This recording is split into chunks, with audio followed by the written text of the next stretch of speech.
Olá, tudo bem? Eu estou aqui com o Marco Elísio Nunes Cunha. O Marco Elísio é o CEO da Planalto Tratores e é uma pessoa que eu admiro muito pelo seu empreendedorismo.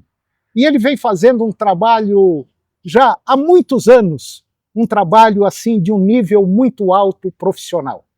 E agora, mais uma oportunidade que nós vamos ter de levar a você informações muito interessantes, não só da pessoa Marco, mas como do empresário Marco Elísio. E esse é mais um oferecimento da linha de podcast da João Domingos Advogados, que é considerada a fortaleza jurídica do produtor rural. E nós estamos fazendo um trabalho em nível nacional simplesmente fantástico para você que é do campo e para você também que é urbano, que é da cidade. E eu tenho certeza absoluta que essa conversa que nós vamos ter, ela vai lhe interessar muito. Marco Elísio Nunes Cunha, é um prazer enorme tê-lo na nossa linha de podcast para falar um pouco de você, falar um pouco do empresário Marco, falar um pouco do setor produtivo agropecuário brasileiro, enfim, mostrar aquilo que a vida lhe ensinou a chegar até aqui. Tudo bem, Marco? Tudo bem, Toninho. Obrigado pelo convite. É uma grande honra poder participar com vocês aí desse podcast, né? E conheço muito a turma do João Domingos lá, e eles realmente fazem um trabalho extraordinário defendendo o homem do campo. Falando um pouco da minha história, nós estamos já no agronegócio já por 6 décadas, né? Meu avô, na década de 70, e foi exatamente naquele momento onde estava entrando fortemente a mecanização no Brasil. E ele, um homem com pouco estudo, mas um homem muito visionário, empreendedor. E ele decidiu, ele tinha uma revenda, uma concessionária de DKV, que eram os veículos da época, né? Disso. Lá se não me falha a memória, Avenida Independência. Exatamente, Avenida Independência, em frente à antiga CPP. É isso mesmo. Faz tempo, hein? Faz um pouquinho de tempo. E logo em seguida, aquele movimento da mecanização e o Centro-Oeste explodindo, a agricultura principalmente, já variedades de soja que o pessoal não achava que o Cerrado não produzia soja na época, e já tinha variedades de soja que começou a produzir naquela época, né? E ele entrou trazendo, na época, Valmet, né? E foi um dos pioneiros na mecanização aqui no Centro-Oeste, principalmente aqui no estado de Goiás. E junto com essa explosão do agro no Centro-Oeste, também a explosão da mecanização e, consequentemente, da Planalto, na época dele. E de lá para cá, eu já sou 3ª geração, né, de agro. A gente acabou sendo aí um sucessor de forma indireta, porque nós perdemos os pais muito cedo, muito jovens, e quem acabou nos criando foi o meu avô, Alberto Pereira Nunes Filho, e a gente teve que começar a trabalhar muito cedo. Então eu particularmente comecei com 13 anos de idade, na oficina da Planalto, que nessa época era no lugar antigo, onde foi fundada na Independência, em frente à CPP. Eu estudava de manhã e à tarde ia para a empresa, trabalhava na oficina, desmontando trator, lavando peça, e para mim foi um grande aprendizado. E meu avô era um homem que eu acredito que ele era um homem que falava com os olhos e ele pensava e não falava um monte de coisa. Mas depois é que eu fui entender o que realmente estava por trás de tudo isso. Ele me levava para a empresa e para ir embora, eu ia embora de ônibus. Jalecão, na época... Hoje jalecão cinza? Exatamente, jalecão. Hoje fala guarda-pó, na época era jalecão mesmo. E jalecão de brim. E de brim, calor, rapaz, e era um jalecão cinza escuro. tecido grosso. Tipo calça jeans. É, desse tipo. E eu ia embora, ônibus lotado, 18 horas, cheirando graxa e óleo diesel, ia embora para casa dessa forma. E foram alguns anos que eu fiquei na oficina. Depois eu passei pela experiência do estoque. Naquela época chegava aquelas caixonas de peça, e aí a gente tinha que desembalar aquilo ali, conferir, era parafuso, era porca, e uma diversidade muito grande de peças, e etiquetar. E a etiqueta você imprimia na impressora, só que a impressora imprimia só o papel. E aí você tinha que pegar uma caneta PIG azul, ou azul ou preta, caneta PIG, e escrever o código. Então você pegava uma folha ali que tinha 100 etiquetas, escrevia em todas aquelas folhas e pegava parafuso por parafuso e ia etiquetando. E depois você levava para locação. Né? Exatamente. Hoje o tanto que é mais fácil, né? Hoje chega as peças ali, você tem o QR Code, ou o código de barra ali, você já faz a leitura, já coloca já vai para locação, então a facilidade é muito grande. Fiquei mais ou menos 1 ano e meio no estoque, foi um aprendizado grande, que aí eu tive condição de conhecer um pouco mais da diversidade de peças, e aí para cada categoria de máquinas, linha leve, linha média e linha pesada. Logo depois eu fui para o departamento de crédito e cobrança, que para mim eu falo que foi o maior aprendizado da minha vida. Eu era uma pessoa muito tímida e introvertida. E no departamento de crédito e cobrança eu fui obrigado a desenvolver algumas habilidades, principalmente na comunicação, que eu lidava com as pessoas. E aí era o cliente que queria pagar, mas não tinha condição, o cliente que não queria pagar, queria dar o cano, que era o oportunista, e o cliente que queria pagar, que eu tinha que ter aquela flexibilidade para negociar com ele. Então, eu falo que foi um marco na minha vida. Quer dizer, foi ali que você começou a enxergar o que era ou o que é uma empresa. Saiu da oficina, foi para o estoque, foi para a parte financeira, ali você tem que saber lidar com o funcionário, com o cliente, com o cara do estoque, com o sujeito da oficina, enfim. É aí que a gente vê a coisa realmente funcionar, né, Marcos? E não só lidar com a empresa, mas lidar com pessoas. Sim. Que hoje é o grande desafio, né? É lidar com pessoas e saber que não tem duas pessoas iguais. Cada um tem um estilo, talvez cada dia você está de uma forma, então assim, a gente precisa de ter esse jogo de cintura, essa flexibilidade e esse momento, esse tempo que eu passei no crédito e cobrança, para mim foi fundamental. Hoje o que eu carreguei, principalmente das qualidades e nessa habilidade da comunicação, foi muito em detrimento dessa fase que eu passei no departamento de crédito e cobrança. Aí um pouco mais tarde, eu sempre, os finais de semana eu ia para a fazenda, ele tinha uma fazenda ali em Trindade, criava giro leiteiro e fazia girolando, então minhas férias escolares, eu passava os 30 dias na fazenda. Só que não era na fazenda comendo churrasco, pescando, não. Eu acordava às 4 da manhã, acompanhava a ordenha junto com os funcionários. Naquela época, o meu avô era muito meticuloso e muito organizado, a fazenda muito limpa, você inclusive teve a oportunidade de conhecer. Várias vezes. A gente juntava uma turma e ia bater Tordon. Tordon era o único herbicida para folha larga. E a região ali, porque era terras muito de alta fertilidade, então dava muita vassoura, açapeixe, malícia. E a malícia tem um espinho, e para quem mexe com gado leiteiro, você não pode ter espinho, porque rasga peito, aqueles negócios. Então eu passava os 30 dias, junto com a equipe, batendo tordo. Bombona de 20 litros nas costas, batendo tordo, matando malícia, sapeixe, vassoura, entre outras pragas de folha redonda nos pastos, né?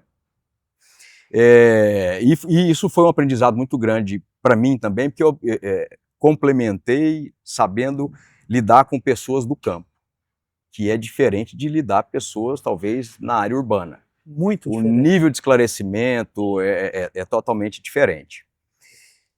Uma fase após essa, eu prestei vestibular, passei em zootecnia, era realmente o curso que eu queria, né? Pela paixão que eu tenho pelo agro, pelos animais, e decidi, passei para zootecnia, e o curso era período integral. E meu avô falou para mim, me chamava de Marquinhos, Marquinhos, agora você precisa de decidir, período integral não vai dar para você ficar na empresa mais, mas eu preciso que você toque a fazenda. A fazenda era uma estrutura muito grande, tinha 60 funcionários, a gente participava de várias exposições no Brasil inteiro, fazia 4, 5 leilões de giro e girolando por ano, né? Então, assim, você tinha uma rotina bem pesada e uma organização bem estruturada também. E ele falou, ó, desde que você coloque um dia na semana na sua grade que esteja disponível para você ir na fazenda, e os finais de semana também. E me entregou a fazenda, a gestão da fazenda como um todo. E aí eu saí da empresa na época e fui tocar a fazenda. Também foi outra experiência para mim que me deu uma bagagem gigantesca. Eu, jovem, cursando zootecnia, via muita coisa dentro da universidade de tecnologia e de inovação, e que eu tive muita dificuldade no começo de implementar na fazenda, porque meu avô uma pessoa já de mais idade, e sempre fez daquele jeito, dava certo, que eu acho que isso acontece muito hoje no agro. Às vezes o patriarca ele tem a cabeça fechada, e às vezes o sucessor a cabeça mais aberta, e ele encontra essa dificuldade. Mas eu consegui convencer de levar algumas tecnologias para a fazenda, como inseminação artificial, na época era transferência de embrião, não tinha FIV ainda.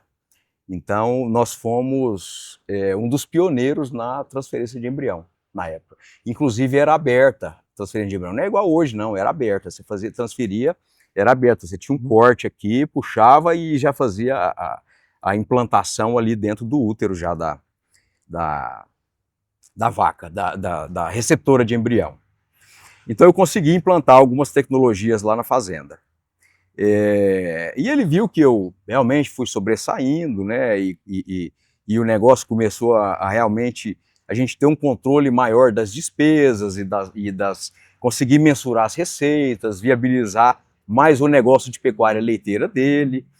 E a gente começou a participar de eventos maiores, e ele ter mais tempo, inclusive, de fazer aquilo que ele gostava, que é participar de movimentos, de associações, e ele foi presidente da GCZ, que é a Associação Goiana dos Criadores de Zebu, foi presidente da SGPA, Sociedade Goiana de Pecuária e Agricultura, então teve mais tempo para realmente fazer o que ele gostava. E para mim foi uma experiência muito grande, né? Então eu hoje sou muito grato pela criação que eu tive, pela grande experiência que eu tive com ele aí por vários anos, e ele foi um professor, um orientador, um mentor para mim, ele foi um pai, um amigo, foi muito mais do que somente um conselheiro e um avô. Ele foi uma pessoa que, inclusive, era uma pessoa que eu tinha muita amizade com ele, e era muito comum, você sabe disso, o Marco era pequenininho, gordinho, Marquinhos, e o avô dele, de vez em quando, me ligava e falava, ô baixinho, vem cá na Planalto aqui, vamos bater um papo, vamos conversar. E a gente vinha aqui tomar um café, pitava um cigarrinho, ficava aí 1 hora batendo um papo, conversando sobre um monte de coisa, e ia embora. Então essa era a amizade que eu tinha com ele. Uma amizade assim, tranquila, fraterna, muito interessante. Foi uma pessoa que me ajudou muito, ajudou até a projetar. E isso eu fico muito feliz e agradecido por esses momentos que eu tive com o avô dele. Realmente o avô dele foi um empreendedor, foi uma pessoa que ele não enxergava um palmo à frente do nariz, ele enxergava era quilômetros à frente do nariz. E foi uma pessoa muito bem sucedida, tanto nas horas boas, quanto nas horas muito ruins, que teve pedaços aí, que você sabe muito bem disso, Sim. Na época dele, pedaços assim que você falava, não, agora quebra, agora esfacelou. Daí a pouco vinha e a coisa erguia de novo, né, Marco? Exatamente. E porque o nosso mercado, assim como a maioria dos mercados, ele é cíclico, né, Toninho? E eu falo que esse aprendizado você tem que viver. Tem que viver. Você tem que viver ele, porque a gente não encontra isso em livros, não encontra isso na teoria. É a escola da vida. É a escola da vida, é a experiência, é os janeiros. E ele realmente teve muitos janeiros. E aí, como eu comecei muito cedo, a gente traz isso para a nossa realidade hoje, para os dias atuais.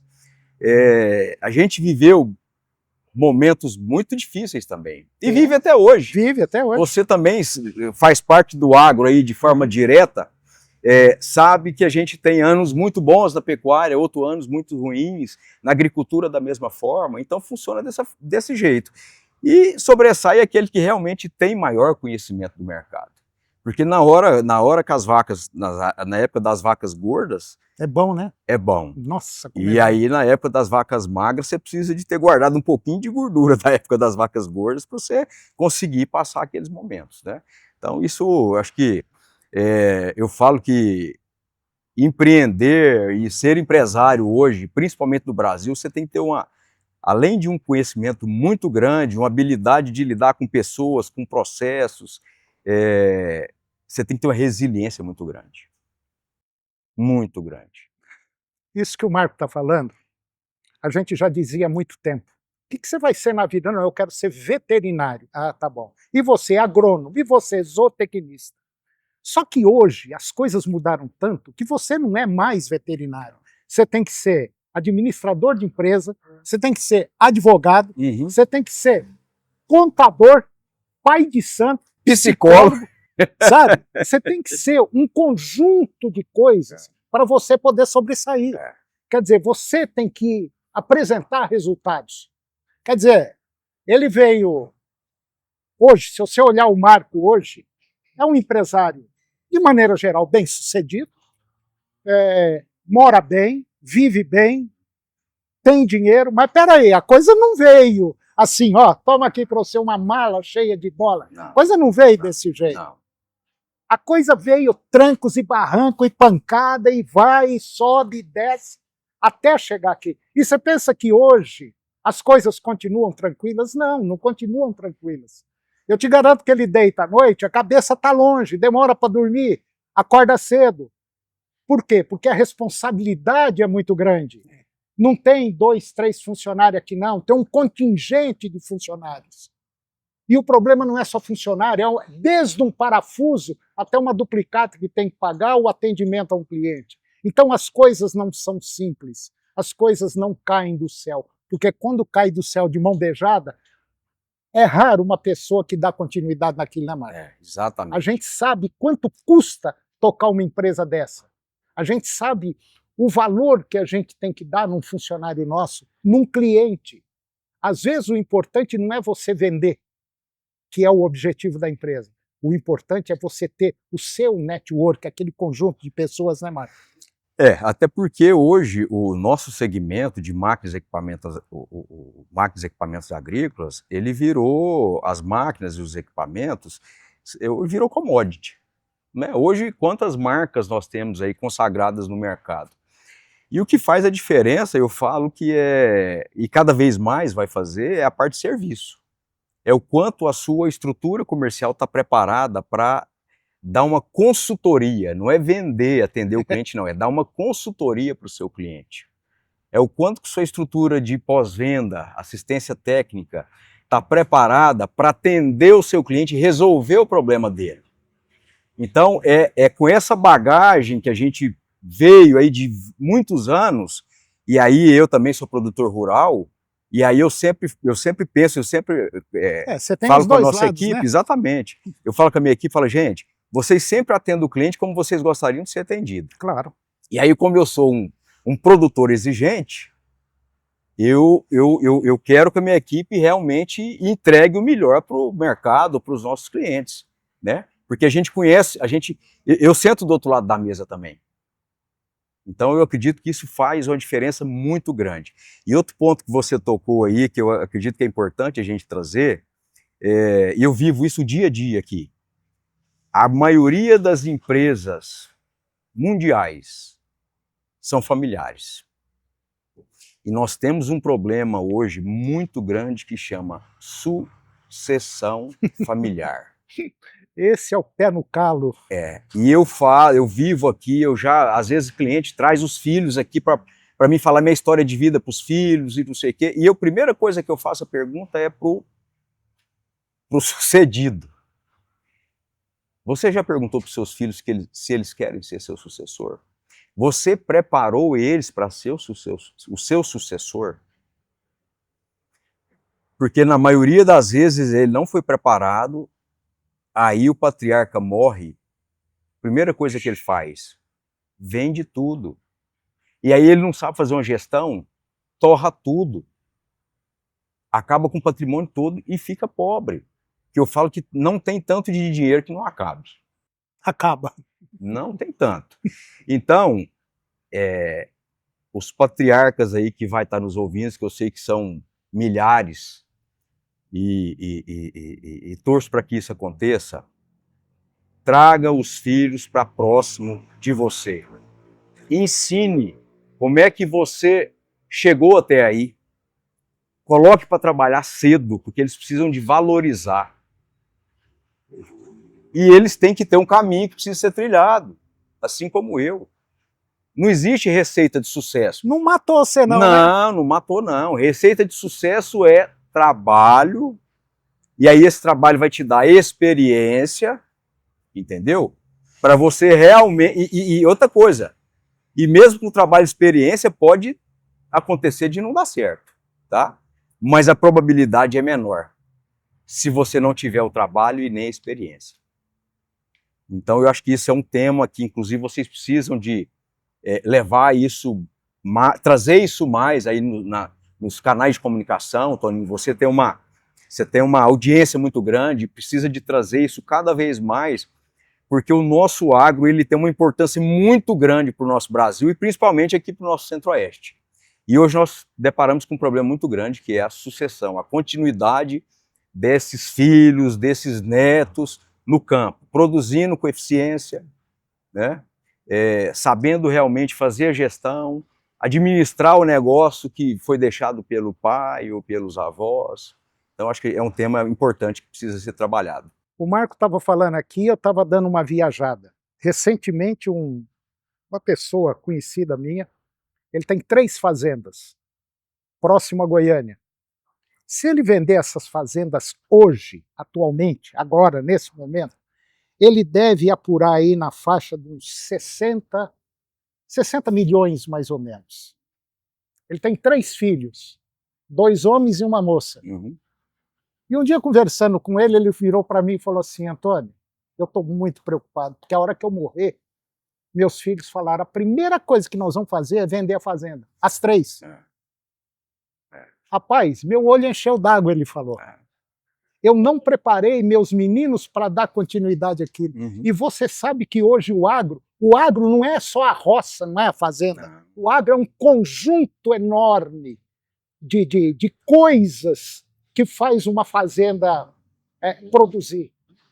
E ele encheu o olho d'água e falou assim: o que eu vou fazer na vida? Eu falei: você não pode fazer mais nada. Você não consegue mais mudar a cabeça dos seus filhos. Todos eles são urbanos. Ele falou: rapaz, pra você ter uma ideia, uma das fazendas, eles foram uma vez na vida. Uhum. Uhum. Ele falou: rapaz, tudo que eu construí vai por água abaixo. Eu falei: infelizmente vai. E sabe de quem é a culpa? Não é do seu filho. Não. É sua, porque você não preparou. Exatamente. Você quis dar tudo de mão beijada e você deu. Uhum. Tá aí agora o resultado. E tem que começar cedo. Eu tenho vários amigos, e a grande maioria do agro, e eles começam a levar os filhos pequenininho, 3, 4 anos. Já põe a botininha, põe calça a botininha, começa a conviver, já põe para andar a cavalo ali, já ter contato com a galinha, com gado, ou com a lavoura, entendeu? E aí ele já começa a conviver naquele ambiente. E a probabilidade dele acostumar, se adaptar e gostar daquilo ali é muito maior. Então, é um fato preocupante. E aí quando a gente pega que até 2050 nós vamos ter mais 2 bilhões de bocas para comer no mundo, e que o Brasil É o supermercado do É o planeta? supermercado do planeta, e nós temos a responsabilidade de fornecer a maior parte desses alimentos para o mundo, mais de 40%. A gente precisa realmente de repensar o que a gente está fazendo no nosso dia a dia, como produtor. Pois é, Marco, eu acho que uma boa parte da população de classe política parece que não caiu na real ainda do que é o Brasil. Gente, isso daqui é o melhor país do planeta. É o país que tem o maior futuro no mundo, é o nosso. Porque nós temos uma coisa que a maioria não tem, que é encher o bucho. Né, Marco? Exatamente. Porque a hora que começa a dar um vazio aqui, uma dorzinha de cabeça, meu filho do céu, você não fica 3 dias sem comer. Entendeu? No 4º dia você emplaca, você vai embora. Então, nosso país precisa tomar uma injeção de ânimo, uma injeção de moralidade e fazer essa coisa tomar um outro rumo. Porque nós somos talvez o mais importante país do mundo, né, Marco? Eu sempre falo, Toninho, não adianta a gente esperar de governo. Não adianta. Não.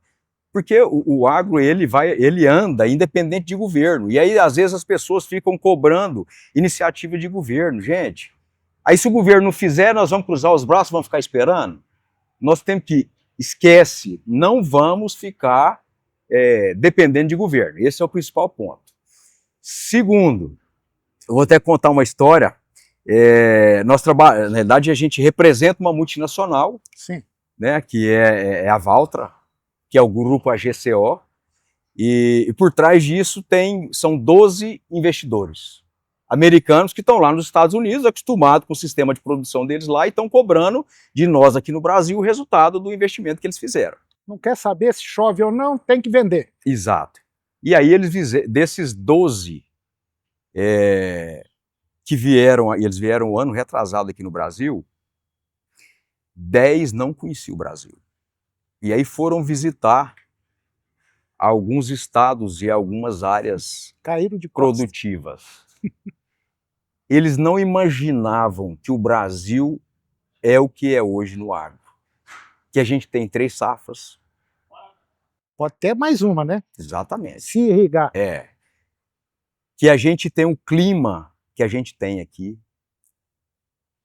a qualidade de solo que a gente tem, e o produtor eficiente, e as tecnologias e ferramentas disponíveis, iguais, ou em alguns casos até melhores do que eles. Tanto é que hoje nós somos o maior produtor de soja do mundo e já passamos os americanos. Exatamente. Então, assim, isso é bom a gente começar a olhar, porque nós precisamos de importar, de preocupar da porteira para dentro. Eu sempre falo o seguinte, gente, da porteira para fora nós temos um monte de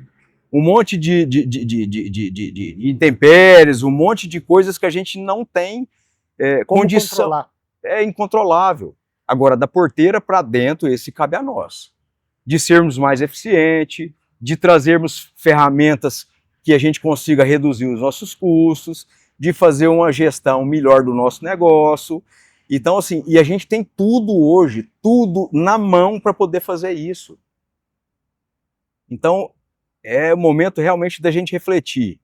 E aí vocês que estão aí nos vendo, refletir o que a gente está trazendo isso para dentro do nosso negócio, para sermos mais eficientes, para termos uma gestão mais próxima, porque a palavra gestão, principalmente no momento que a gente está vivendo agora, 23 e 24, que é aquele momento de baixa do ciclo, principalmente da agricultura, ou da pecuária a gente teve baixa, mas agora já começou a subir, a recuperar o preço da arroba, a gente trazer para dentro a gestão e buscar um controle maior dos custos e uma eficiência maior. Eu falo que 23 e 24 vai ser uma peneira, vai separar os homens dos meninos, porque teve muito aventureiro que entrou no agro em 20, 21 e 22, que foi aquela época que nós tivemos aí a Covid, né? E que soja estava 180, arroba de 320, arroba de bezerro de 400, 420, então a gente estava fora da curva. E agora o negócio está voltando para dentro de uma realidade. Então, quem não estava preparado ou quem não conhecia o agro, já saiu um monte de gente, os aventureiros aí, ainda mais aqueles que alavancaram. O que não quebrou, saiu, viu que o negócio não é brinquedo, que não é para amador, mas aqueles caras que são estruturados, que têm um nível de gestão mais eficiente, que tem um controle e conhece do negócio, esses estão estruturados e vão continuar. Então eu vejo que a gente está no momento aí realmente de repensar os nossos negócios. Se não repensar, pode ter certeza absoluta que o resultado é um resultado negativo. E que seria até aconselhável para você não acabar de quebrar, até sair da atividade e partir para outra. Porque o agro é mais ou menos assim. Antigamente você falava para o filho, se você não estudar, eu vou te levar para a roça. Hoje a coisa mudou. Se você não estudar, você não vai para a fazenda.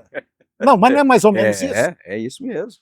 É mais ou menos desse jeito. Então você tem que estar por dentro de basicamente tudo. Não só a parte técnica, como administrativa, política nacional e internacional. Entendeu? Não é só ficar a planta e fica esperando, inseminou a vaca, espera ela parir. Não. Você tem que estar trabalhando para poder fazer a sua propriedade funcionar. E não se esqueça que a sua propriedade é uma empresa, igualzinha dele, igualzinha a tantas outras. Ela tem que dar lucro para você. Eu tenho um grande amigo que ele fala um ditado seguinte: antigamente você fazia tudo errado, você ganhava dinheiro. Agora, às vezes, você faz tudo certo e não ganha dinheiro. É verdade, né? É verdade. E aí você pega, vamos citar o exemplo da pecuária. Que a agricultura entrou nas áreas de pecuária, porque a soja dá mais, e a soja foi tomando a área da pecuária. Hoje você tem propriedades de pecuária mais lucrativas do que a soja. Sim. Produzindo mais reais por hectare do que a soja. Então, aí, vamos pensar hoje que as margens estão muito apertadas. Tanto da pecuária quanto da agricultura. E assim, não vão ser margens grandes, porque hoje não tem nada.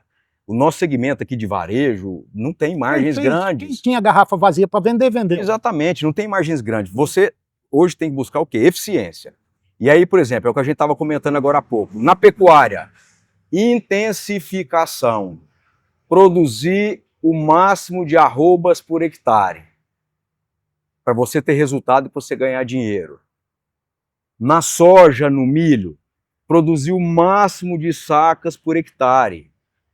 Para você, sendo mais eficiente, para você ter uma margem melhor.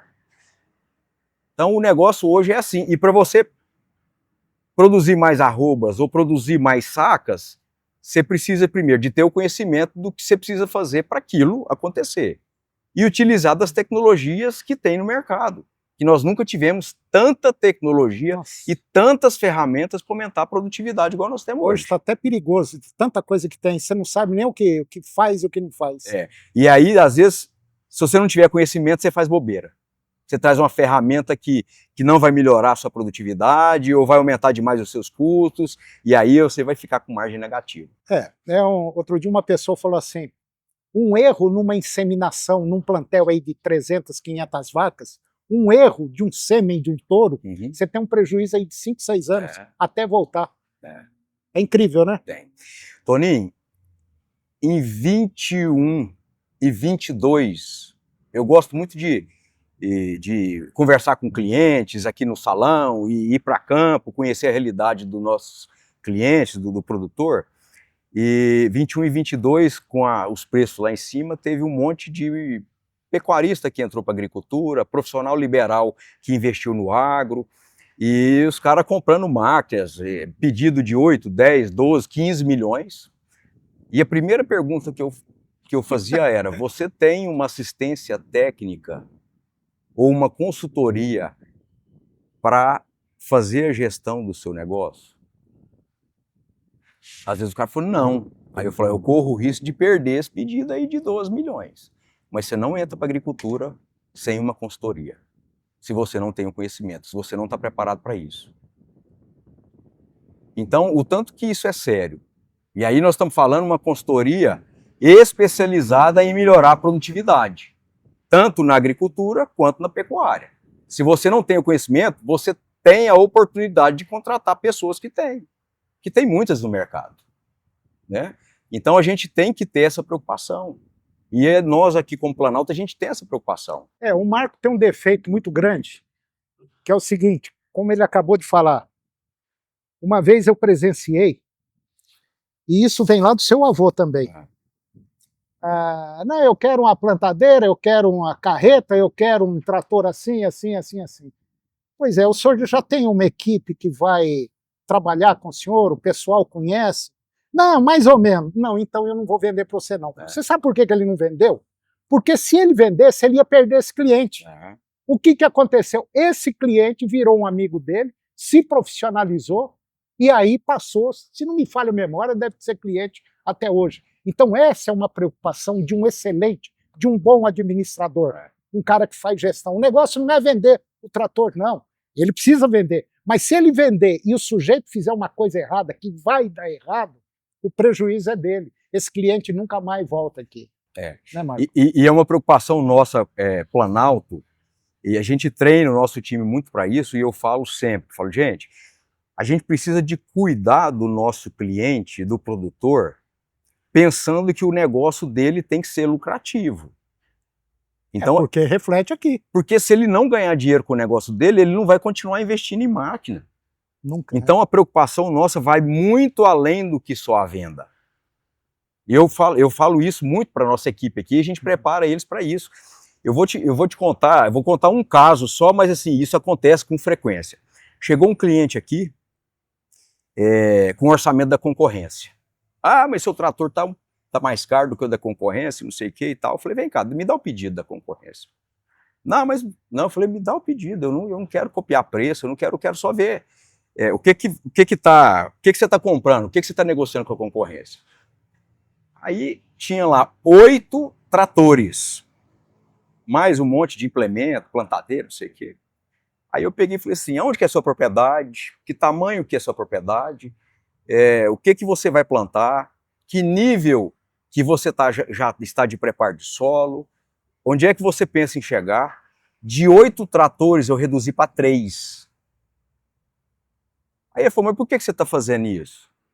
Eu falei, porque o cara que te atendeu lá foi um vendedor que ele precisa de bater meta. Então, quanto mais ele te vender, mais ele vai ganhar comissão. E aqui nós temos o compromisso de te vender aquilo que vai te atender. Não é de fazer volume de venda. Porque você vai ver que o que eu estou te indicando vai te atender e você vai ficar tão satisfeito que você vai voltar a comprar aqui. Hoje ele é amigo pessoal nosso e não compra uma arruela, não sei, aqui na Planalto. Então, assim, confiança não se dá, se conquista. E é através das atitudes. E a gente preza muito por isso aqui. Marco, como é que você está vendo esse atual momento agora do nosso país? Tanto político quanto econômico. Tem uma luz no fim do túnel? Será que essa luz é de um trem que vai passar por cima da gente? Ou essa luz realmente ela vai clarear mais? Como é que você está vendo isso aí?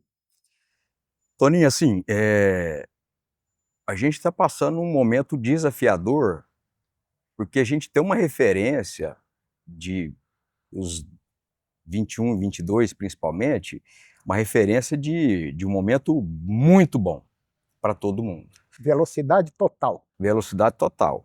E agora nós estamos voltando dentro da normalidade, né?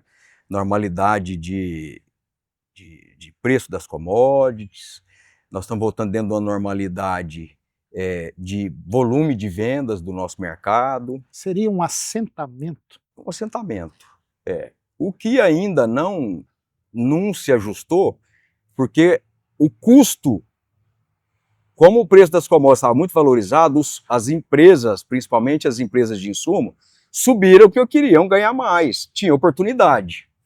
E é tudo lei da oferta e da procura, né? Você tinha uma procura muito grande e aí eles aproveitaram a oportunidade. Isso ainda não desceu na mesma proporção. Então eu acredito que ainda tem um ajuste para ser feito. Pensando na parte política e econômica, a gente tem um cenário que não é tão favorável para o agro pelo gestor hoje que ocupa o cargo de pessoa mais importante do país. mas isso não vai interferir nas exportações, a gente vai continuar exportando. A gente pode viver outros momentos de governantes que talvez não dê aquela atenção especial para o agro. E aí a gente volta naquele assunto que eu falei. Nós temos que nos preocupar da porteira para dentro. Porque da porteira para fora a gente pode ter política que pode ser diversa, a gente tem uma economia que pode ser diversa, mas o quanto a gente está preparado isso da porteira para dentro. Inclusive para esperar passar esse momento. E a gente não pode deixar de investir no nosso negócio. Então eu estava comentando contigo agora há pouco. Esse ano de 2024, a gente teve um crescimento de venda na linha leve e na linha média de tratores. Isso é reflexo de quê? A pecuária começou a dar uma recuperada, a arroba recuperou bem, e, por exemplo, nos últimos 40, 50 dias aí teve uma elevação boa de preço, e aí tem um fator psicológico também do pecuarista, que isso faz com que ele realmente tenha mais ânimo de investir no negócio, e que reflete na venda de linha leve e linha pesada. Linha leve e linha média. A linha pesada teve uma queda. Que é da agricultura. Que é da agricultura, que é o principal mercado. Então, assim, e esse é o cenário atual. 2025 tem perspectivas de bezerro com preços bem melhores. E a própria arroba. A própria arroba também. E grãos também deve melhorar a partir do próximo ano. Entendi. Então, assim, a gente tem que pensar positivo, é o que eu falei, a gente não pode cruzar os braços, a gente tem que arregaçar as mangas. O produtor brasileiro, ele é resiliente, ele é persistente e ele tem um compromisso de produzir alimento. E o mundo está buscando segurança alimentar.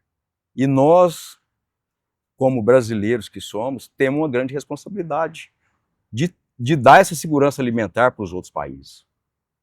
Você tocou num ponto que eu queria até abrir um parênteses aqui. Seria muito importante, você que está nos acompanhando, pensar, principalmente o pessoal da pecuária. A pecuária não vive mais sem comida. Não. Então nós temos duas épocas bem distintas, separadas agora. Época das águas e época da seca. Se você não preparar agora para próximas águas, você vai ter problema em 2025 na seca. Problema que muita gente está tendo e está precisando vender gado a preço de banana porque não tem comida. A pecuária está mudando de página. Por isso que houve um crescimento de venda de tratores pequenos e médios e alguns implementos, principalmente para aplicar calcário, que se você aplicar o calcário, você já vai ter uma diferença muito grande, né, Marco?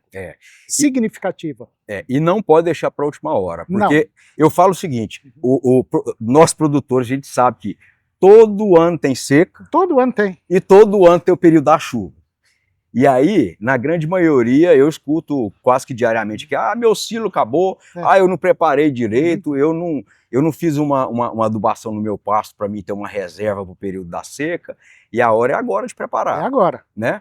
Então, por exemplo, o período da chuva está se aproximando aí, a previsão já deu que semana que vem as chuvas já vão se intensificar. Então, assim, o quanto você está preparado para ter uma lotação maior na sua fazenda.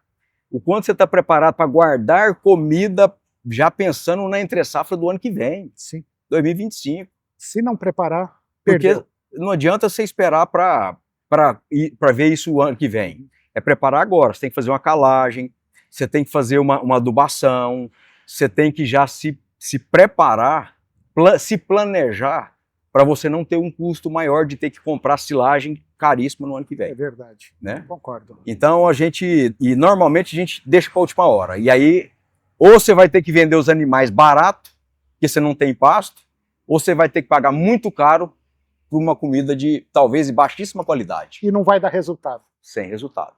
Omar, para a gente finalizar, o que você poderia dizer para quem está nos acompanhando? Que conselho você dá para quem está nos acompanhando, principalmente para o pessoal do agro? O que você falaria hoje, especificamente, para uma pessoa? Que conselho você daria para uma pessoa? Marco, Eu estou precisando você me dar um empurrão aí. O que você me ajuda? O que você me fala?